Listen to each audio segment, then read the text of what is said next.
ഇതെൻ്റെ രണ്ടാമത്തെ സാക്ഷിയാണ്. ഒരു തവണ കൂടി ഇവിടെ കയറി നിന്ന് സാക്ഷ്യം പറയാൻ അനുഗ്രഹം തന്ന ഈശോയ്ക്കും മാതാവിനും കോടാനുകോടി നന്ദി പറയുന്നു. എൻ്റെ പേര് അർഷിത. ഞാൻ അരൂരിൽ നിന്ന് വരുന്നു, ചേർത്തല. ജോലിപരമായ ആവശ്യങ്ങൾക്കായിട്ട് ഞാനിപ്പോൾ അഞ്ചര വർഷമായിട്ട് ഡൽഹിയിലാണ്. എൻ്റെ ആദ്യത്തെ സാക്ഷ്യം PhDക്ക് അഡ്മിഷൻ കിട്ടിയതും പിന്നെ എൻ്റെ അമ്മയ്ക്ക് ഉണ്ടായ ഒരു രോഗസൗഖ്യം, കല്യാണം, അങ്ങനെ കുറേ കാര്യങ്ങളായിരുന്നു. അത് അത്യാവശ്യം കുറേ പേര് കണ്ടിട്ടുമുണ്ട്. അത് ഇത്ര കോൺഫിഡൻസ് ആയിട്ട് പറയാൻ കാര്യം അതുവഴി എനിക്ക് കുറേ ഫ്രണ്ട്സിനെ ഞാൻ ഇതുവരെ അവരെ നേരിട്ട് പോലും കണ്ടിട്ടില്ല, പക്ഷേ ഇപ്പോഴും കോണ്ടാക്റ്റിലുണ്ട്. ഞങ്ങൾ അങ്ങോട്ടും ഇങ്ങോട്ടും പ്രാർത്ഥനാ സഹായം ആവശ്യപ്പെടാറുണ്ട്. അപ്പം അങ്ങനെ കുറേ അനുഗ്രഹങ്ങൾ കിട്ടി. 2022 ഞാൻ ആദ്യമായിട്ട് ഉടമ്പടി എടുത്തത്. 2023 ജൂലൈയിൽ ഞാൻ സാക്ഷ്യം പറഞ്ഞു. അപ്പോൾ അതിനുശേഷം ലൈഫ് വളരെ സ്മൂത്തായിട്ട് പോയിക്കൊണ്ടിരിക്കുകയായിരുന്നു. അപ്പോൾ എന്താ സംഭവിച്ചതെന്ന് വെച്ചാൽ, ഉടമ്പടിയിലാണ്, ഇത് 12ാമത്തെ പുതുക്കലാണ്. മാതാവുണ്ട് കൂടെ, പ്രാർത്ഥനയുണ്ട്, എല്ലാം ഉണ്ട്. പക്ഷേ പതുക്കെ അങ്ങോട്ട് പ്രയോറിറ്റിയൊക്കെ കുറച്ച് ചേഞ്ചായി. എന്നുവെച്ചാൽ ചുറ്റും നിറയെ ആൾക്കാരുണ്ട്. അപ്പോൾ വേറെ അങ്ങനെ പ്രശ്നങ്ങളൊന്നുമില്ല. ആ സമയത്ത് മറ്റുള്ളവർക്ക് വേണ്ടി പ്രാർത്ഥിക്കുന്നുണ്ട്, എല്ലാം ഉണ്ട്. പള്ളിയിൽ പോക്കുണ്ട്, എല്ലാം നല്ല രീതിക്ക് തന്നെ കൊണ്ടുപോകുന്നുണ്ട്. പക്ഷേ പ്രയോറിറ്റിയിൽ കുറച്ച് മാറ്റം വന്നിട്ടുണ്ടായിരുന്നു. പക്ഷെ അത് മനസ്സിലാക്കാൻ മാതാവ് ഇങ്ങനെ ചെറിയ ചെറിയ സഹനങ്ങൾ തന്നു ആദ്യമൊക്കെ. പക്ഷെ അതിൽ നിന്നൊന്നും മനസ്സിലാക്കിയില്ല. അത് മെയിനായിട്ട് മനുഷ്യന്മാരിൽ നിന്നും അല്ലെങ്കിൽ സാമ്പത്തികം, അങ്ങനെ ചെറിയ ചെറിയ സാധനങ്ങൾ തന്നപ്പോഴൊന്നും മനസ്സിലാക്കിയില്ല. അങ്ങനെ ഇരുന്നപ്പോൾ ഡിസംബറിൽ PhD ആണ് ഞാൻ ചെയ്തുകൊണ്ടിരിക്കുന്നത്. ഇപ്പോൾ ഞാൻ ജസ്റ്റ് കംപ്ലീറ്റ് ചെയ്തു. അപ്പോൾ PhDയുടേതായ ചെറിയ ചെറിയ സ്ട്രെസ്സ്, അങ്ങനത്തെ PhD അറിയാമല്ലോ, ചെയ്യണവർക്ക് ബുദ്ധിമുട്ടുണ്ടാവും, സ്ട്രെസ് ഉണ്ട്, സ്ട്രഗിൾസ് ഉണ്ട്, എല്ലാം ഉണ്ട്. പക്ഷേ എന്നിരുന്നാലും അതൊക്കെ ഇവിടെ ഞാൻ ഓൾറെഡി ഫസ്റ്റത്തെ സാക്ഷ്യത്തിൽ പറഞ്ഞ പോലെ മാതാവിന് അത് വിട്ടുകൊടുത്തേക്കുമായിരുന്നു എൻ്റെ കാര്യങ്ങൾ. അതുകൊണ്ട് അതെന്നെ വലുതായിട്ട് ബാധിച്ചില്ല. അതുകൊണ്ട് തന്നെ ഞാൻ ഈ പറഞ്ഞ പോലെ കുഞ്ഞു കുഞ്ഞു സഹനങ്ങളൊന്നും മനസ്സിലാക്കിയില്ല. അങ്ങനെ ഇരുന്നപ്പോൾ ഇവിടെ ഈ വിശ്വാസത്തിലോട്ട്, മാതാവിൻ്റെ വിശ്വാസത്തിലോട്ട് വരാനുള്ള മെയിൻ കാരണം എൻ്റെ അമ്മയായിരുന്നു. അമ്മയ്ക്കുണ്ടായ ബ്ലീഡിങ്ങും അതുവഴിയൊക്കെ ഉണ്ടായ ചെറിയ കാര്യങ്ങൾ വഴിയാണ് ഇവിടെ ഞാൻ വന്ന് ഉടമ്പടി എടുത്തതും സാക്ഷ്യം പറഞ്ഞതും. അപ്പോൾ അമ്മക്ക് തന്നെ മാതാവ് ചെറിയൊരു എനിക്ക് തന്ന സാധനങ്ങളൊന്നും ഞാൻ മനസ്സിലാക്കിയില്ല. എന്താ ഉണ്ടായെന്ന് വെച്ചാൽ 2025 ഡിസംബറിൽ അമ്മയ്ക്ക് വീണ്ടും ബ്ലീഡിങ് ആയി. അപ്പോൾ ഞങ്ങൾ കൺസൾട്ട്, അതിന് മുന്നേ 1 വർഷം മുന്നേ ആയിരുന്നു. അപ്പോൾ അതിന് മുന്നേ കൺസൾട്ട് ചെയ്ത ഡോക്ടറിൻ്റെ അടുത്ത് തന്നെ ചെന്നു. അപ്പോൾ ഡോക്ടർ പറഞ്ഞു ഇനി യൂട്രസ് റിമൂവ് ചെയ്യാം, അല്ലാതെ വേറെ ഇതില്ല. അതിന് മുന്നേ ഡിയാൻസി ചെയ്ത് നോക്കി. അപ്പോൾ എന്നിട്ടും ഭേദമാഞ്ഞുകൊണ്ട് യൂട്രസ് റിമൂവ് ചെയ്തു. യൂട്രസ് റിമൂവ് ചെയ്ത് കഴിഞ്ഞപ്പോൾ ഇപ്പോൾ നമുക്കറിയാമല്ലോ, എല്ലാം ക്യാൻസർ അങ്ങനെ ടെസ്റ്റിലേക്ക് പോകും. അപ്പോൾ അമ്മയ്ക്ക് അങ്ങനെ ക്യാൻസറിൻ്റെ ടെസ്റ്റ് ചെയ്തു.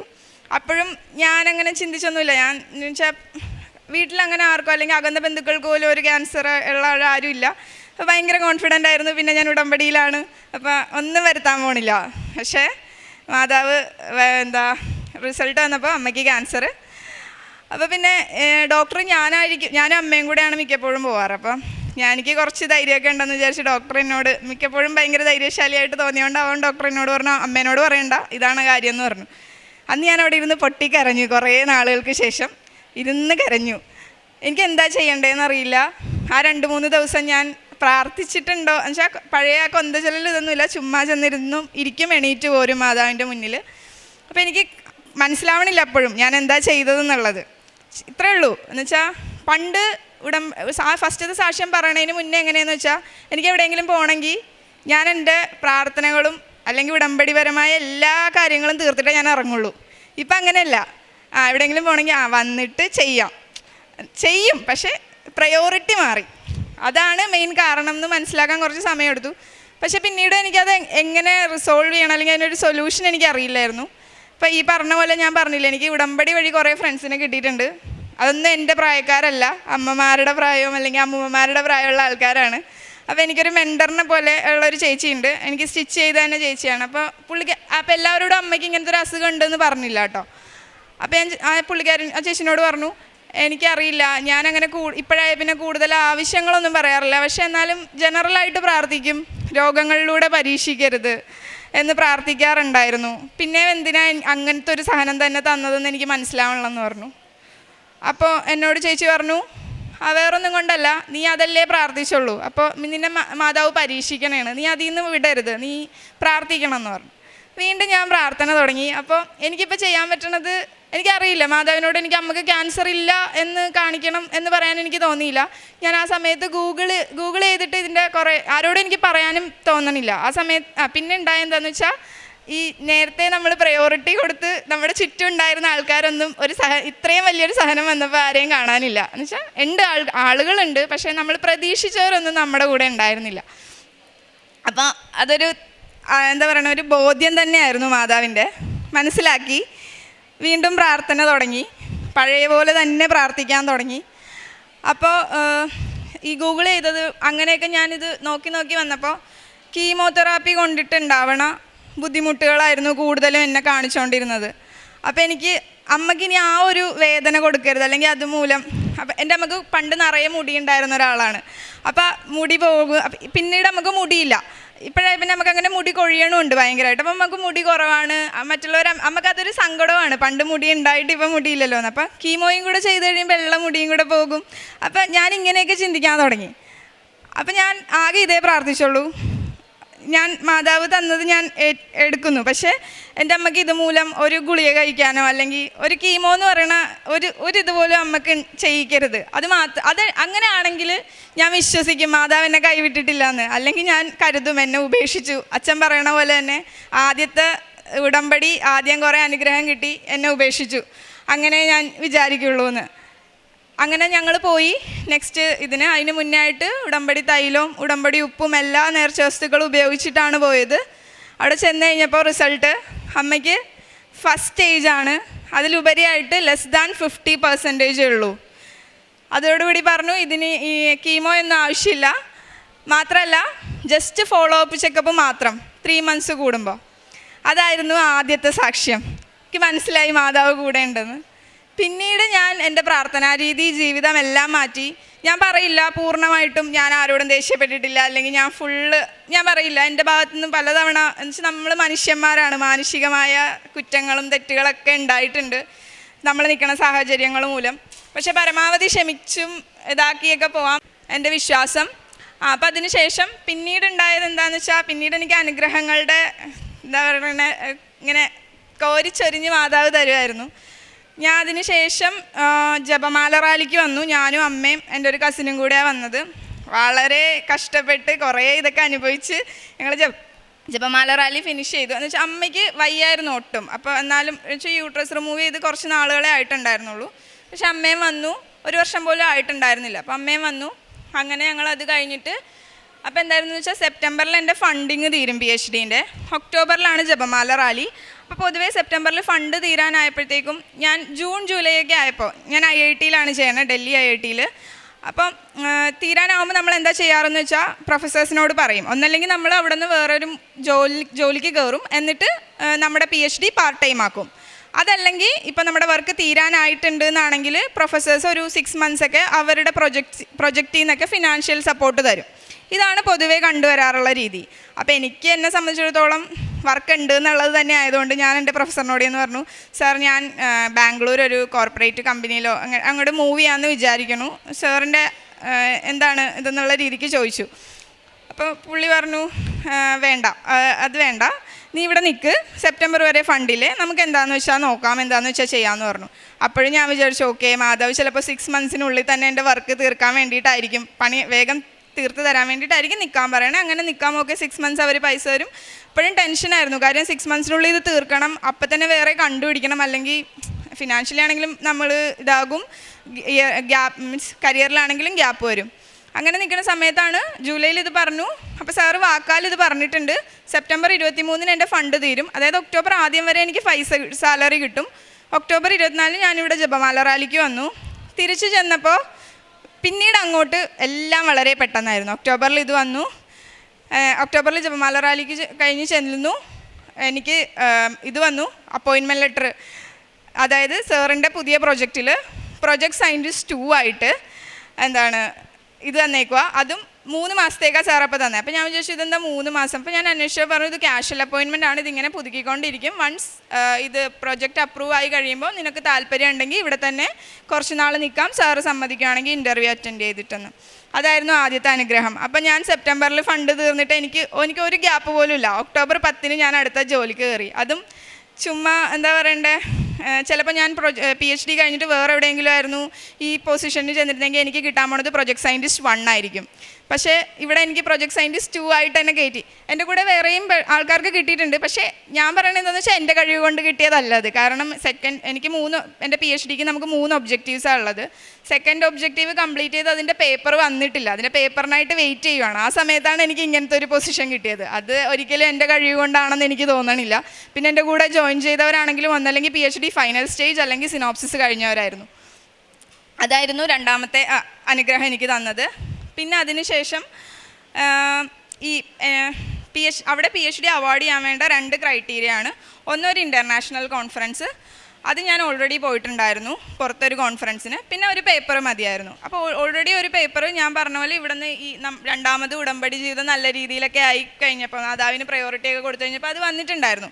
പക്ഷേ എന്നാലും എൻ്റെ പ്രൊഫസർ പറഞ്ഞു വേണ്ട, 2 പേപ്പറും കൂടി ഇരിക്കട്ടെ, 2 പേപ്പർ വരട്ടെ, എന്നിട്ട് നീ കൊടുത്താൽ മതി, എന്തായാലും ഇത്ര ആയില്ലേ, വെയിറ്റ് ചെയ്യുമല്ലേ എന്ന് പറഞ്ഞു. അപ്പോഴും എനിക്ക് ടെൻഷനായി. കാര്യം എൻ്റെ രണ്ടാമത്തെ പേപ്പർ സബ്മിറ്റ് ചെയ്ത ആ ജേണൽ എന്ന് പറഞ്ഞാൽ പൊതുവേ നല്ല സമയം എടുക്കണ ജേണലാണ്. കാര്യം നമ്മളൊരു പേപ്പർ സബ്മിറ്റ് ചെയ്താൽ അത് അവിടെയുള്ള റിവ്യൂവേഴ്സ് നോക്കി അവരവരുടെ സജഷൻസ് പറയും, എന്നിട്ട് വീണ്ടും അത് നമ്മൾ സബ്മിറ്റ് ചെയ്യണം. അപ്പോൾ ഇതൊരു ലോങ് പ്രോസസ്സാണ്. അതൊരു 1 ഇയറിന് മേലെ വരെ വേണമെങ്കിലും പോകാം. അപ്പോൾ ഞാൻ ഈ പേപ്പർ ഓൾറെഡി സബ്മിറ്റ് ചെയ്തപ്പോൾ എനിക്ക് റിജക്റ്റ് ആൻഡ് റീസബ്മിറ്റ് എന്നാണ് പറഞ്ഞേക്കണേ. സാധാരണ വരാറ് റിവ്യൂ മേജർ റിവിഷൻ അല്ലെങ്കിൽ മൈനർ റിവിഷൻ വരും, എന്നിട്ട് നമ്മൾ വീണ്ടും സബ്മിറ്റ് ചെയ്യും. പക്ഷേ ഇതെനിക്ക് റിജക്റ്റ് ആൻഡ് റീസബ്മിറ്റ് എന്ന് പറഞ്ഞാൽ അവർ ജസ്റ്റ് സബ്മിറ്റ് ചെയ്യാം, എന്നാലും എഗെയിൻ ഇത്രയും പ്രൊസീജിയർ പോകും. അത് നെക്സ്റ്റ് ഒരു മേജർ റിവിഷൻ ആകാം, മൈനർ റിവിഷൻ ആകാം, വീണ്ടും ടൈം എടുക്കും ഇതിനൊക്കെ. അപ്പം ഞാൻ വിചാരിച്ചു ഓക്കെ, ഇത് നടപടി ആകില്ല, എന്തായാലും അടുത്ത വർഷമൊക്കെ നടക്കുള്ളായിരിക്കുന്നത്. പക്ഷേ എനിക്ക് തോന്നുന്നു ആ പേപ്പർ ഞാൻ സെപ്റ്റംബറിലാണ് റീസബ്മിറ്റ് ചെയ്തത്. ഒക്ടോബറിൽ ജപമാല റാലി കഴിഞ്ഞു. ഡിസംബർ 4 എൻ്റെ പേപ്പർ അക്സെപ്റ്റായി. എനിക്കിപ്പോഴും അത്ഭുതമാണ്. കാര്യം എന്നെക്കാളും മുന്നേ സബ്മിറ്റ് ചെയ്ത എൻ്റെ ബാച്ച്മേറ്റ് ഉണ്ട്. അവൻ്റെ പേപ്പർ വന്നത് ജനുവരിയിലോ ഫെബ്രുവരിയിലോ ആണ്. അതും മേജർ റിവിഷൻ ആയിരുന്നു അവൻ്റെ. അപ്പോൾ ഇതെൻ്റെ കഴിവ് കൊണ്ടല്ല, വെഗെയിൻ അത് മാതാവിൻ്റെ കഴിവ് കൊണ്ട് എനിക്ക് കിട്ടിയതാണ്. അപ്പോൾ അത് കഴിഞ്ഞിട്ട് മാതാവിൻ്റെ അനുഗ്രഹം കൊണ്ട് കിട്ടിയതാണ്. അത് കഴിഞ്ഞിട്ട് ഡിസംബറിൽ ഈ പേപ്പർ വന്നു കഴിഞ്ഞപ്പോൾ ഞാൻ എലിജിബിളായി. അപ്പോൾ സാർ എന്നോട് പറഞ്ഞു ഓക്കെ നമുക്ക് സിനോപ്സിസ് കൊടുക്കാം. അപ്പോൾ എനിക്കിങ്ങനെ അത്ഭുതമാണ്, ഇതൊക്കെ ഞാൻ വിചാരിച്ചിരിക്കണം അടുത്ത വർഷം ഇതൊക്കെ നടക്കുള്ളൂ. പക്ഷേ ഇല്ല, ജനുവരിയിൽ സിനോപ്സിസ്, അതും നമ്മൾ ഈ 5 വർഷം ചെയ്ത വർക്ക് അരമണിക്കൂർ കൊണ്ട് പ്രസൻറ്റ് ചെയ്യണം. എനിക്ക് ഭയങ്കര, ഇതിപ്പം നിന്ന് സംസാരിക്കണ പോലെയൊന്നുമല്ല, ഭയങ്കര സ്റ്റേജ് ഫിയർ ഉള്ള ആളാണ്. ഇത് മുഴുവൻ പ്രസൻറ്റ് ചെയ്യണം, നമ്മളോട് ക്വസ്റ്റ്യൻസ് ചോദിക്കാൻ ഒരു ഡിപ്പാർട്ട്മെൻറ്റ് അല്ലെങ്കിൽ ആർക്ക് വേണമെങ്കിലും കയറാം, ആർക്ക് വേണമെങ്കിലും ക്വസ്റ്റ്യൻ ചോദിക്കാം. എനിക്കറിയില്ല ഞാൻ എങ്ങനെയൊക്കെയോ ഞാൻ പ്രസൻറ്റ് ചെയ്യാൻ തുടങ്ങിയപ്പോൾ തന്നെ അവിടെ കറണ്ട് പോയി, അങ്ങനെ കുറേ പ്രശ്നങ്ങളൊക്കെ ആയി. ബട്ട് ഞാൻ പാസ്സായി, സിനോപ്സിസ് പാസ്സായി. അടുത്ത കടമ്പ ഇത് ഇത്രയും നമ്മൾ എഴുതി തിസീസാക്കി സബ്മിറ്റ് ചെയ്യണം. അപ്പോൾ തിസീസ് എഴുതുന്ന സമയത്ത് നമുക്കിങ്ങനെ അതിൽ പല സെക്ഷനുണ്ട്. അപ്പോൾ അതിലൊരു സെക്ഷനാണ് അക്നോളജ്മെൻറ്റ്, പിന്നെ ഡെഡിക്കേഷൻ. നമുക്ക് ആർക്ക് വേണമെങ്കിലും ഇത് ഡെഡിക്കേറ്റ് ചെയ്യാം. അപ്പോൾ പൊതുവേ ആൾക്കാർ എങ്ങനെയാണെന്ന് വെച്ചാൽ മൈ ഫാമിലി, മൈ പാരൻസ് അങ്ങനെയൊക്കെ പറഞ്ഞിട്ടാണ് ഡെഡിക്കേറ്റ് ചെയ്യാറ്. എനിക്ക് തോന്നുന്നു അവിടെ IIT ആരുടെയും തിസീസിൽ ഇങ്ങനെ എഴുതിയിട്ടുണ്ടാവില്ല, dedicated to Kripasanam mother Mary. അത് എനിക്കറിയാം അവിടെ കുറേ കളിയാക്കലുകളും കാര്യങ്ങളൊക്കെ വരും. ഇത് എവിടേക്കോ റിവ്യൂവിന് പോകാനുള്ള തിസീസാണ്. എന്ത് ധൈര്യത്തിലാണ് ഞാനത് എഴുതിയതെന്നൊന്നും എനിക്കറിയില്ല. ഞാൻ അങ്ങനെ എഴുതി, dedicated to Kripasanam mother Mary. അപ്പം ഞാൻ വിചാരിച്ചു എൻ്റെ പ്രൊഫസർ എന്നോട് ചോദിക്കുമായിരിക്കും നീ എന്താ ഇങ്ങനെ എഴുതിയേക്കണേന്ന്. ആരും എന്നോട് അതിനെക്കുറിച്ച് ഒരു ക്വസ്റ്റ്യൻ പോലും ചോദിച്ചില്ല. ഞാൻ തിസീസ് സാറിൻ്റെ കൊടുത്തു. ജനുവരിയിൽ സിനോപ്സിസ് കഴിഞ്ഞു, മാർച്ചിൽ ഞാൻ തിസീസ് കൊടുത്തു. എനിക്കറിയില്ല ഞാൻ എങ്ങനെ 270 പേജ് എഴുതി തീർത്തു എന്ന്. മാർച്ചിൽ കൊടുത്തു. മെയ് സെക്കൻഡ് വീക്ക് എന്തോ ആണ് ഞാൻ സബ്മിറ്റ് ചെയ്തത്. എഗെയിൻ ഒരു പേപ്പർ പോലെയല്ല, ബുക്കാണ്. അത് നേരത്തെ റൂൾ അനുസരിച്ച് ഇന്ത്യക്ക് അകത്തുള്ള ഒരാളും ഇന്ത്യക്ക് പുറത്തുള്ള ഒരാളും അത് റിവ്യൂ ചെയ്ത് നമുക്ക് സജഷൻസ് തരും. എന്നിട്ട് അത് നമ്മൾ കൊടുക്കണം, നമ്മൾ കറക്റ്റ് ചെയ്ത് തിരിച്ചു കൊടുക്കണം. അപ്പം ഞാൻ വിചാരിച്ചു ഓക്കെ മെയിൽ ഇത് സബ്മിറ്റ് ചെയ്തു, മിനിമം 3 months ഒക്കെ എടുക്കുമായിരിക്കും. പക്ഷേ ഉണ്ട് 2 months 1.5 months വന്നവരുണ്ട്. പക്ഷേ എനിക്കറിയില്ല, ഞാൻ വിചാരിച്ചില്ല അത് വരും എന്ന്. കാരണം എന്താണെന്ന് വെച്ചാൽ എനിക്കറിയാമല്ലോ എൻ്റെ വർക്ക് എന്താ, എൻ്റെ കഴിവെന്താ. ഇനി വന്നാലും എനിക്കറിയാം അതിൽ കുറേ വർക്ക് ഉണ്ടാവുമായിരിക്കും, തീരാനൊന്നും പോണില്ല എന്ന്. പക്ഷേ മെയിൽ സെക്കൻഡ് വീക്ക് സബ്മിറ്റ് ചെയ്ത ഇത് തിസീസ് ജൂലൈ 1 തിരിച്ചു വന്നു. അപ്പോൾ സാർ എന്നോട് പറഞ്ഞു അർഷിത ഇത് മേജർ റിവിഷനാണ്, നീ വേഗം ഇതൊക്കെ റിവ്യൂ ചെയ്തിട്ട് തിരിച്ചു തരണം.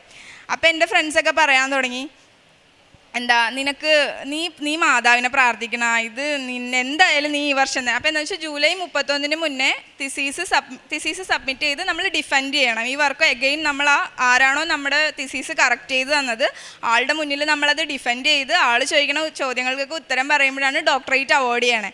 അപ്പോൾ ഞാൻ ഇതൊക്കെ കഴിഞ്ഞ് പിന്നെ നോഡ്യൂസ് ക്ലിയർ ചെയ്യണം. കുറേ സ്റ്റെപ്സ് ഉണ്ട്. നോഡ്യൂസ് എന്ന് വെച്ചാൽ അവിടെ നമ്മൾ അവർക്കൊന്നും പൈസ ഒന്നും കൊടുക്കാനില്ല, ജസ്റ്റ് ലൈബ്രറി എല്ലായിടത്തും നമുക്ക് ക്ലിയർ ചെയ്ത് തന്നെ. അപ്പോൾ ഇതൊക്കെ ജൂലൈ 31 തീർക്കണം. ജൂലൈ 1 തിസീസ് കറക്റ്റ് ചെയ്ത് വന്നു. ഇത് ഞാൻ ചെയ്ത് തിരിച്ചു കൊടുത്ത് അത് ആ റിവ്യൂവറിന് പോയി, അയാൾ ഓക്കെ പറഞ്ഞ് പിന്നെ നോഡ്യൂ ക്ലിയർ ചെയ്ത് ഇതെല്ലാം 31 തീർന്നാൽ ഞാൻ ഓഗസ്റ്റ് 8 കോൺവക്കേറ്റ് ചെയ്യും. അതല്ലാന്നുണ്ടെങ്കിൽ ഞാൻ കോൺവക്കേറ്റ് ചെയ്യാൻ പോണത് നെക്സ്റ്റ് ഇയർ ഓഗസ്റ്റിലാണ്. അപ്പോൾ ഞാൻ ഭയങ്കര ചില്ലായിരുന്നു. ഞാൻ എന്താ വിചാരിച്ചാൽ ഓക്കെ ഞാൻ ഡോക്ടർ ആകും എന്തായാലും, പക്ഷേ സർട്ടിഫിക്കറ്റ് നെക്സ്റ്റ് ഇയറേ കിട്ടുള്ളൂ. അപ്പോഴും എൻ്റെ ഫ്രണ്ട്സൊക്കെ ഇങ്ങനെ പറയാൻ തുടങ്ങി, ഇല്ലടോ തനിക്ക് എന്തായാലും ഈ വർഷം തന്നെ നടക്കും. പക്ഷെ എൻ്റെ ഉള്ളിലുണ്ട് മാതാവിനോട് മാതാവിനോട് അങ്ങനെ മാതാവ് എനിക്ക് ഈ വർഷം തന്നെ ഡിഗ്രി സർട്ടിഫിക്കറ്റ് വേണമെന്നൊന്നും ഞാൻ പറഞ്ഞില്ലേ. ആ ഒരു അമ്മയുടെ ഇത് കഴിഞ്ഞ പിന്നെ ഞാൻ എന്താണെന്ന് വെച്ചാൽ എന്നോട് ഇപ്പോൾ എൻ്റെ ആവശ്യം മാത്രമല്ല ആരെന്നോട് പ്രാർത്ഥിക്കാൻ പറഞ്ഞാലും ഞാൻ പ്രാർത്ഥിക്കണം ഇങ്ങനെയായിരിക്കും. മാതാവ് അവർ പറഞ്ഞിട്ടുണ്ട് അവർക്ക് ഇങ്ങനത്തെ ഒരു ആവശ്യം ഉണ്ടെന്ന്. പക്ഷേ അത് നല്ലതാണെങ്കിൽ, അത് ഉചിതമാണെങ്കിൽ, അത് അവർക്ക് അനുയോജ്യമായതാണെങ്കിൽ നടത്തി കൊടുത്തേക്കണം. ഇങ്ങനെ ഞാൻ പ്രാർത്ഥിക്കാറുള്ളൂ. അപ്പോൾ പിന്നെ എൻ്റെ കാര്യത്തിൽ ഞാൻ അതല്ലേ പറയുള്ളൂ. മീൻസ് തിസീസിൻ്റെ റിവ്യൂ ഞാൻ ജൂലൈ 15 സാറിന് കൊടുത്തു. അപ്പോഴും ഞാൻ പ്രതീക്ഷിക്കണില്ല, കാര്യം 15 ദിവസത്തിനുള്ളിൽ ഈ പുറത്തുള്ള ആളുടെ സമയം കൂടെ ഓക്കെ ആവണം. അപ്പോൾ എൻ്റെ 2 റിവ്യൂവേഴ്സും പുറത്തുനിന്നുള്ളവരാണ്. അപ്പോൾ അവർക്ക് പറ്റിയ സമയം ഒരാൾ US എന്നുള്ളതാണ്, ഒരാൾ UK എന്നുള്ളതാണ്. അപ്പോൾ അവരുടെ രാത്രി ആയിരിക്കും നമ്മളുടെ പകൽ. അപ്പോൾ ഓക്കെ ആയിട്ട് വരണം ടൈമും കാര്യങ്ങളൊക്കെ. അപ്പോൾ ഞാൻ വിചാരിച്ചു ഓക്കെ വിട്ടേക്കാം, എന്തെങ്കിലും ആവട്ടെ എന്ന് വിചാരിച്ച് വിട്ടു. പക്ഷേ എഗെയിൻ അടുത്ത ഇത് വന്നു, മെയിൽ വന്നു, ജൂലൈ 28 നിൻ്റെ ഡിഫൻസ്. അപ്പോഴും ഓക്കെ 3 ദിവസം കൊണ്ട് എങ്ങനെ നോഡ്യൂ ഫുള്ള് ക്ലിയർ ചെയ്ത് തീർക്കണം. പക്ഷേ കോൺവക്കേഷൻ്റെ ടൈം ആയതുകൊണ്ട് എല്ലാം ഭംഗിയായിട്ട് വളരെ സിമ്പിളായിട്ട് അങ്ങനെ അങ്ങോട്ട് കടന്നുപോയി. തിരിഞ്ഞു നിന്ന് നോക്കുമ്പോൾ എനിക്കറിയില്ല ഈ 4-5 മാസം കൊണ്ടിട്ട് അതെനിക്ക് ചെറിയ കാര്യമല്ല. ചിലപ്പോൾ ഈ ഫീൽഡിൽ നിൽക്കണവർക്ക് മനസ്സിലാകുമായിരിക്കും. എല്ലാം വളരെ പെട്ടെന്നായിരുന്നു. ഓഗസ്റ്റ് 8 ഞാൻ കോൺവക്കേറ്റ് ആയി. ഇപ്പം എൻ്റെ പേരിൻ്റെ മുന്നിൽ ഡോക്ടർ എന്നുള്ളൊരിതുണ്ട്. അത് എൻ്റെ കഴിവ് കൊണ്ടല്ല എന്ന് ഞാൻ ഉറപ്പിച്ച് പറയണു. പിന്നെ ഞാൻ ചെയ്തെന്താണെന്ന് വെച്ചാൽ ഡിഫൻസ് കഴിഞ്ഞ് അഗെയിൻ നമ്മൾ അക്നോളജ് ചെയ്യണം. അപ്പോൾ ഞാൻ വിചാരിച്ചു തിസീസിൽ ഞാൻ ഡെഡിക്കേറ്റഡ് എന്ന് എഴുതിയിട്ടുണ്ടെങ്കിൽ ചിലപ്പോൾ ആ റിവ്യൂവർ കാണും, പ്രൊഫസേഴ്സ് കാണും, അല്ലെങ്കിൽ ആ തിസീസ് തുറന്നു നോക്കണം ആരെങ്കിലേ കാണുള്ളായിരിക്കും. പിന്നെ ഞാനിവിടെ സാക്ഷ്യം പറയുമ്പോഴായിരിക്കും ആൾക്കാർ അത് അറിയണേ. ഞാൻ എന്ത് ചെയ്തു, ഡിഫൻസ് കഴിഞ്ഞിട്ട് നമ്മൾ അക്നോളജ് ചെയ്യണം. ലാസ്റ്റ് സ്ലൈഡ് അതിൽ നമ്മളിങ്ങനെ പ്രൊഫസേഴ്സ്, ഫ്രണ്ട്സ് അങ്ങനെ പറഞ്ഞ് ലാസ്റ്റ് നമ്മൾ നമ്മുടെ ഫാമിലിക്ക് പറയും. അപ്പോൾ ഞാൻ ഫാമിലിക്ക് പറഞ്ഞപ്പോൾ ഞാൻ എന്ത് ചെയ്തു, my family specially mother Mary എന്ന് പറഞ്ഞു. അപ്പോൾ അവിടെ ഇരുന്ന് വെച്ചാൽ എല്ലാവർക്കും അറിയാതെ ആരാണ്. അവരെല്ലാവരും എന്നെ നോക്കി ചിരിക്കാൻ തുടങ്ങി. ഇവൾക്ക് ഇത് നിർത്താൻ ഉദ്ദേശമൊന്നുമില്ല എന്നുള്ള രീതിക്ക് ഞാൻ അവിടെ അത് പറഞ്ഞു. പക്ഷേ എനിക്കറിയില്ല, അത് കേട്ടിട്ട് കുറച്ച് അറിയാത്തവരാണോ എനിക്കറിയില്ല, അവർ ചിരിച്ചെന്തിനാന്ന് എനിക്കറിയില്ല ചിലപ്പോൾ. പക്ഷെ അതൊന്ന് നേരത്തെ അതൊക്കെ എനിക്ക് ഭയങ്കര ബുദ്ധിമുട്ടുള്ള കാര്യമായിരുന്നു. അയ്യോ അവരെന്താ ചിരിച്ചത്. ഇപ്പോൾ പത്രമൊക്കെ കൊടുക്കുമ്പോൾ ഞാൻ ഡൽഹിയിലാണ് പത്രം കൊടുക്കാറ്. അപ്പോൾ കൊടുക്കുന്ന സമയത്തൊക്കെ ആണെങ്കിലും ഇപ്പം അങ്കിൾമാർക്കൊക്കെ കൊടുക്കുമ്പോൾ എന്നുവെച്ചാൽ ഒരു മിഡിൽ ഏജ് അവർ പറയും ഇതേ പുറകെ അമ്മൂമ്മമാരും തന്നെ ഉണ്ട് അവർക്ക് കൊടുക്കുമെന്ന് പറയും. അപ്പോൾ അതൊക്കെ കേൾക്കുമ്പോൾ എനിക്ക് സങ്കടം വരും. എന്തിനാ ഇവർ ഇങ്ങനെ പറയണം, ഇവർക്ക് വേണ്ടെങ്കിൽ വേണ്ട അങ്ങനെ പറഞ്ഞാൽ പോരെ. പക്ഷെ പിന്നീട് ഇതേ അങ്കിൾമാർ തന്നെ വളരെ മാന്യമായിട്ട് എനിക്ക് വേണ്ട മോളെ, അത് താഴെ വീണ് പോകുമോ എന്ന് പേടിച്ചിട്ടാണ്, എനിക്കത് സൂക്ഷിച്ച് വെക്കാൻ പറ്റില്ലായിരിക്കും, അതുകൊണ്ടാണെന്നൊക്കെ പറയും. അപ്പോൾ ഇതൊക്കെയാണ് മെയിനായിട്ട് എനിക്ക് കിട്ടിയത്. മീൻസ് ഉടമ്പടി എടുത്തതിൽ നിന്ന് ഇങ്ങനെ പറയാനാണെങ്കിൽ ഭൗതികമായിട്ട്. പക്ഷേ ആത്മീയമായിട്ട് കിട്ടിയതായിരുന്നു ഏറ്റവും വലുതായിട്ട് ഞാൻ കാണണേ. എൻ്റെ ഫോണ് ഞാനിവിടെ കാണിച്ചിരുന്നു അച്ഛനെ 2024 തൊട്ടിട്ട്, അതായത് അമ്മയുടെ ഇത് കഴിഞ്ഞപ്പോൾ തൊട്ടിട്ട് എനിക്ക് തിരിയിൽ എപ്പോഴും പൂവ്, ഹൃദയം, ഈവൻ ബട്ടർഫ്ലൈ അങ്ങനെയൊക്കെ കിട്ടുമായിരുന്നു. അപ്പോൾ ഞാനിതെടുത്ത് സ്റ്റാറ്റസ് ഇടുമ്പോൾ ചിലരെന്നോട് ചോദിക്കും ഇതെന്താന്ന്. ചിലർക്ക് ഞാൻ അയച്ചു കൊടുക്കുമ്പോൾ അവർ പറയും അതേ പൂവാണല്ലോ. അപ്പം എന്ന് വെച്ചാൽ മാതാവിനോട് അടുത്ത് നിൽക്കുന്നവർക്കൊക്കെ അത് മനസ്സിലാവും, പക്ഷെ എല്ലാവർക്കും അത് മനസ്സിലാവണില്ല. അത് കഴിഞ്ഞിട്ട് പിന്നെയെന്ന് വെച്ചാൽ എൻ്റെ തിരിയൊക്കെ നല്ല ഹൈറ്റിൽ കത്തും. നമ്മളിങ്ങനെ ഭയങ്കര വിഷമിച്ച് പ്രാർത്ഥിക്കുന്ന സമയത്ത് തിരി ഇങ്ങനെ ആളി കത്തും. നമ്മുടെ ഉള്ളിൽ എന്തോരം തീണ്ടോ അത്രയും ആളി കത്തണ പോലെയൊക്കെ തോന്നും. അത് കഴിഞ്ഞിട്ട് ഞാനിങ്ങനെ അപ്പം ആ സമയത്തൊന്നും ഇതുപോലെ സാക്ഷ്യത്തിൽ ഇങ്ങനെ പൂവ് കണ്ടതൊന്നും പറയാറില്ല. ഇപ്പോഴായി പിന്നെ ഞാനത് കുറേ കേൾക്കുന്നുണ്ട്. അപ്പം ഞാൻ അതിങ്ങനെ കേട്ട എനിക്ക് കിട്ടിയ സമയത്ത് ഞാനിതിങ്ങനെ അയച്ചു കൊടുക്കുമ്പോൾ ആൾക്കാരുടെ പ്രതികരണം ഇങ്ങനെ ആയപ്പോൾ ഞാൻ മാതാവിനോട് പ്രാർത്ഥിച്ചു, എനിക്ക് സുഗന്ധവും വേണ്ട, ഇങ്ങനെ തിരിയിലും വേണ്ട, എനിക്കിനി എന്തെങ്കിലും കിട്ടുവാണെങ്കിൽ അത് വാഗൊണ്ട് പറയാം, അല്ലെങ്കിൽ എനിക്ക് കാണിച്ചു കൊടുക്കാൻ പറ്റണം, അവർ ചോദിക്കരുത് എന്നോടൊന്നും, അതുപോലത്തെ എനിക്ക് എന്തെങ്കിലും തന്നോ എന്ന് പറഞ്ഞു. അത് കഴിഞ്ഞിട്ട് എനിക്ക് കഴിഞ്ഞ മാർച്ചിലൊരു രൂപം, അത് എൻ്റെ ഫോണിലുണ്ട്, ഞാൻ അച്ഛനെ കാണിച്ചിരുന്നു. കറക്റ്റ് ഈ മാതാവ് അങ്ങനെ തന്നെ ആ തലയിലുള്ള ഇവിടെയുള്ള മടക്കില്ലേ അതുവരെ ഉണ്ട്. അത് കണ്ടിട്ട് ആരും എന്നോട് ചോദിച്ചിട്ടില്ല ഇതെന്താണ്. പകരം എന്നോട് ചോദിച്ചത് ഇത് നീ മെഴുകുതിരി വെച്ചിട്ട് കൃപാസന മാതാവിനെ ഉണ്ടാക്കിയതാണെന്നാണ് ചോദിച്ചത്. അപ്പം അതെനിക്ക് ഏറ്റവും വലിയ അനുഗ്രഹമാണ്. അതിനുശേഷം പിന്നെ എനിക്ക് ഒന്നും അങ്ങനെ എനിക്ക് എന്താ പറയണത്, എനിക്ക് അതിനെക്കുറിച്ചും ടെൻഷനില്ല. ഞാൻ ഭയങ്കര ടെൻഷൻ ഉണ്ടോയെന്ന് ചോദിച്ചാൽ ഉണ്ട്. പക്ഷെ ആ ടെൻഷനൊന്നും കുറേ നേരത്തേക്ക് ലാസ്റ്റ് ചെയ്യാറില്ല. കാരണം എൻ്റെ ഫോണിൻ്റെ വാൾപേപ്പർ ആ ഫോട്ടോയാണ്. അപ്പം എനിക്ക് കിട്ടുന്ന ധൈര്യം എന്താണെന്ന് വെച്ചാൽ ഇതിലും വലിയ എന്താ ഞാൻ തരേണ്ടത്, നിൻ്റെ കൂടെ ഉണ്ട് എന്ന് പറഞ്ഞിട്ടുണ്ട്, ഇനി ഇതിൽ കൂടുതൽ എന്താ വേണ്ടത്, ആ ധൈര്യമാണ് എനിക്ക്. എൻ്റെ ഡൽഹിയിലാണ് ഞാനത് വെച്ചേക്കണത്, ഡൽഹിയിലെ റൂമിലാണ് വെച്ചേക്കണം. എനിക്ക് ഇങ്ങോട്ട് കൊണ്ടുവരണമെന്നുണ്ടായിരുന്നു. പക്ഷെ എനിക്ക് ഉള്ളിൽ പേടിയായിരുന്നു, എങ്ങാനും കൊണ്ടുവരുമ്പോൾ എന്തെങ്കിലും സംഭവിച്ചാലോ. എപ്പോഴും ഞാൻ ഷിഫ്റ്റ് ചെയ്യണ സമയത്ത് മാത്രം അത് ഭദ്രാക്കി ഇങ്ങോട്ട് കൊണ്ടുവരണം. അങ്ങനെയൊക്കെയാണ് ഞാൻ വിചാരിച്ച് വെച്ചേക്കണേ. അപ്പോൾ ഇത്രയേറെ അനുഗ്രഹങ്ങൾ തന്ന മാതാവിനും ഈശോയ്ക്കും കോടാനുകോടി നന്ദി പറയണു. ഇപ്പം എനിക്കങ്ങനെ പ്രത്യേകിച്ച് ആഗ്രഹമൊന്നുമില്ല. ഇത് കഴിഞ്ഞിട്ടും എനിക്ക് ഇപ്പം 6 വർഷമാണ് ആ പ്രൊജക്റ്റ്. പക്ഷേ സാറും എന്നോട് പറഞ്ഞു എനിക്കും 1 വർഷത്തിൽ കൂടുതൽ അവിടെ നിൽക്കാൻ താല്പര്യമില്ല, അതിനുള്ളിൽ അടുത്തത് കണ്ടുപിടിക്കണം ജോലി. പോസ്റ്റ് ഡോക്സ് പുറത്ത് ഭയങ്കര കോമ്പറ്റീഷനാണ്. ഇത് കഴിഞ്ഞാൽ ചെയ്യണത് പോസ്റ്റ് ഡോക്കാണ് പൊതുവേ. അപ്പോൾ ഇനി അടുത്ത സാക്ഷി എനിക്കറിയാം ഇതിലും വലുതായിരിക്കും, ഇതിൻ്റെ ഇരട്ടി സഹനവും എനിക്ക് ഉണ്ടാവുമെന്ന് എനിക്ക് നല്ല ഉറപ്പുണ്ട്. അത് ഞാൻ ഇപ്പോഴേ നിങ്ങളോട് പറഞ്ഞിട്ടാണ് പോണേ. പക്ഷേ ഞാൻ നിങ്ങളോടൊരു കാര്യം പറയാം, നിങ്ങൾ പ്രതീക്ഷിക്കരുത് ഈ അച്ഛൻ പറയണ പോലെ ഇവിടെ വന്നിട്ട് ഞാനൊരു കാര്യം പ്രാർത്ഥിക്കണു അത് നാളെ തന്നെ നടക്കുമെന്ന് വിചാരിച്ച് നിങ്ങളിങ്ങോട്ട് വരരുത്. നിങ്ങൾക്ക് കിട്ടാവുന്നതിലേറെ സഹനം നിങ്ങൾക്ക് കിട്ടിയിട്ടുണ്ടെങ്കിൽ അതിൻ്റെ ഇരട്ടിയുടെ ഇരട്ടി അനുഗ്രഹങ്ങൾ നിങ്ങൾക്ക് തരും, അത് ഉറപ്പാണ്. അത് എൻ്റെ ഈ 2 സാക്ഷ്യങ്ങളിൽ നിന്ന് എനിക്ക് കിട്ടിയേക്കണ ഉറപ്പാണ്. അല്ലെങ്കിൽ എനിക്ക് ചുറ്റുമുള്ള ഈ പറയണ കൃപാസനത്തിൽ വന്നവരുടെ നേരത്തെ എന്ന് വെച്ചാൽ ഈ കൃപാസനത്തിൻ്റെ ലോക്കറ്റ് കഴുത്തിൽ അങ്ങനെ ഞാൻ കണ്ടിട്ടില്ല. പക്ഷെ ഇപ്പം ഡൽഹിയിൽ പോലും പള്ളിയിൽ ചെന്നാൽ എല്ലാവരുടെയും ഈവൻ കുഞ്ഞു പിള്ളേരുടെ കഴുത്തിൽ വരെ ഇട്ട് കൊടുത്തിട്ടുണ്ടാവും. അപ്പം അത്രയേറെ പേരിലോട്ട് മാതാവ് എത്തിയിട്ടുണ്ട്, അത്രയേറെ അനുഗ്രഹങ്ങൾ കിട്ടുന്നുണ്ട് മനുഷ്യർക്ക്. അപ്പം വിശ്വസിച്ച് പ്രാർത്ഥിച്ചാൽ മാതാവ് കൂടെ ഉണ്ടാവും. അത്രയേ ഉള്ളൂ എനിക്ക് പറയാൻ. പിന്നെ കാരുണ്യ പ്രവൃത്തി ഞാൻ ചെയ്യാറ്. നേരത്തെ ഡൽഹിയിൽ സ്ട്രീറ്റിലുള്ള പിള്ളേർക്ക് വീക്കിലി കൊണ്ടുപോയി ഫുഡ് കൊടുക്കാറായിരുന്നു പതിവ്. പക്ഷേ പിന്നീട് ഞാനത് മാറ്റി. കാര്യം ഞാൻ ചെല്ലുന്ന ദിവസം ചിലപ്പോൾ അവരുണ്ടാവാറില്ല. പിന്നെ അവരുടെ പാരൻസ് വാങ്ങിയിട്ട് അവരത് എന്താ ചെയ്യണേന്ന് എനിക്കറിയില്ല, അവർ പാക്കറ്റോടെ കൊടുക്കുമ്പോൾ. അപ്പോൾ എനിക്കിങ്ങനെ ഒരു ഇത് വന്നു. അതിനുശേഷം ഇപ്പോൾ എന്താ ഞാൻ ചെയ്യണമെന്ന് വെച്ചാൽ ഞാൻ എപ്പോഴും എനിക്ക് ഓട്ടോയോ അങ്ങനെ എന്തെങ്കിലും എടുക്കേണ്ടി വരും. ഡെയിലി റൂമിൽ നിന്ന് ലാബിലോട്ട് ദൂരമുള്ളതുകൊണ്ട്. അപ്പം ഞാൻ ആ ഓട്ടോയിൽ വെച്ചാൽ അവർക്ക് നല്ല പ്രായമുള്ളവരൊക്കെ ഡ്രൈവറായിട്ടൊക്കെ വരും. മിക്കപ്പോഴും എനിക്ക് അങ്ങനെ തന്നെ വരാറുള്ളൂ. അപ്പം ഞാൻ അവർക്ക് പൈസ കൂടുതൽ കൊടുക്കും. അപ്പോൾ ആ ആഴ്ചവട്ടത്തിൽ എന്നുള്ളത് മാറി ഡെയിലി എനിക്ക് കൊടുക്കാൻ പറ്റാറുണ്ട്. പിന്നെ ഇപ്പോൾ ഫുഡൊക്കെ ആണെങ്കിലും അവർ നമ്മളോട് വന്നിട്ട് ചോദിക്കും ഫുഡ് വാങ്ങിത്തരും. ആരെങ്കിലും കാണും, എനിക്ക് ഡെയിലി ആരെങ്കിലും എവിടെയെങ്കിലുമൊക്കെ ആയിട്ട് കിട്ടും. അപ്പോൾ അങ്ങനെയാണ് ഞാൻ ചെയ്തു പോണത്. പിന്നെ പ്രേക്ഷിത പ്രവർത്തനം നേരത്തെ പത്രം വാങ്ങി ഈ പറയണ പോലെ പള്ളിയിലാണ്. ഡൽഹിയിൽ എനിക്ക് അങ്ങനെ പുറത്ത് ഹിന്ദി തന്നെ അവർ സംസാരിക്കുള്ളൂ, അതും മിക്സ്ഡൊക്കെ ആയിരിക്കും, ഭോജ്പുരി ഹരിയാനവി അങ്ങനെയൊക്കെ ആയിരിക്കും. അപ്പോൾ എനിക്ക് പറഞ്ഞ് മനസ്സിലാക്കാൻ ബുദ്ധിമുട്ടായതുകൊണ്ട് ഞാൻ പള്ളിയിലാണ് കൂടുതലും കൊടുത്തിരുന്നത്. അപ്പം മലയാളം കുർബാനൻ്റെ സമയത്ത് അവിടെ ഫുള്ള് പത്രം എല്ലാവർക്കും അറിയാം. അപ്പോൾ അവർക്ക് കൊടുക്കില്ല, ഹിന്ദി ഇംഗ്ലീഷും വാങ്ങിയിട്ട് അവിടെ വെള്ളിയാഴ്ച ദിവസങ്ങളിൽ ആരാധനയുണ്ട്, അത് കഴിയുമ്പോൾ അവിടെ കൊടുക്കും. അപ്പോൾ ഞാൻ ലോക്കറ്റുമായിട്ട് കൊടുക്കും. പിന്നീട് ഞാൻ ചെയ്യാൻ തുടങ്ങിയ എന്താണെന്ന് വെച്ചാൽ കൊടുക്കണതിന് മുന്നേ ആയിട്ട് ഞാൻ വചനപ്പെട്ടിയിൽ നിന്ന് ഒരു വചനം എടുക്കും. ആ വചനം ഞാൻ ആ പത്രം മുഴുവൻ എഴുതും, എന്നിട്ട് കൊടുക്കും. ഇപ്പോൾ എന്ന് വെച്ചാൽ എനിക്ക് തോന്നുന്നു അവരിലോട്ടുമൊക്കെ കൃപാസന മാതാവ് എത്തിയിട്ടുണ്ട്. ഞാൻ മാത്രം വഴിയല്ല, കുറേ പേര് ചെയ്യുന്നുണ്ട് പ്രേക്ഷിത പ്രവർത്തനം അങ്ങനെ. പിന്നെ ഞാൻ ഹിന്ദുവാണ്. അപ്പോൾ ഇപ്പം എനിക്ക് എല്ലാ പ്രാർത്ഥനകളും അറിയാം. ബൈബിൾ ഞാൻ ഒരു തവണ വായിച്ചു കഴിഞ്ഞതാണ്. പക്ഷെ എനിക്ക് വായിക്കണതിനേക്കാളും കൂടുതൽ പിന്നീട് എനിക്ക് തോന്നി എഴുതാമെന്ന്. അങ്ങനെ ഞാനിപ്പോൾ ലൂക്ക വരെ എഴുതി തീർന്നിട്ടാണ്, ഇന്നലെ ലൂക്ക എഴുതി തീർത്തു, എന്നിട്ടാണ് ഞാൻ ഈ സാക്ഷി ഇവിടെ വന്ന് പറയണേ. ഇതൊക്കെയാണ് ഞാൻ ഉടമ്പടിയിലായിട്ട് എന്ന് വെച്ചാൽ വിശേഷ വിദ്യ ചെയ്തേക്കണത്. എല്ലാത്തിനും ഒരിക്കൽ കൂടി മാതാവിനും ഈശോയ്ക്കും കോടാനുകൂടി നന്ദി പറയുന്നു. സങ്കീർത്തനങ്ങൾ 62-ാം അധ്യായം 5 മുതലുള്ള വാക്യങ്ങൾ.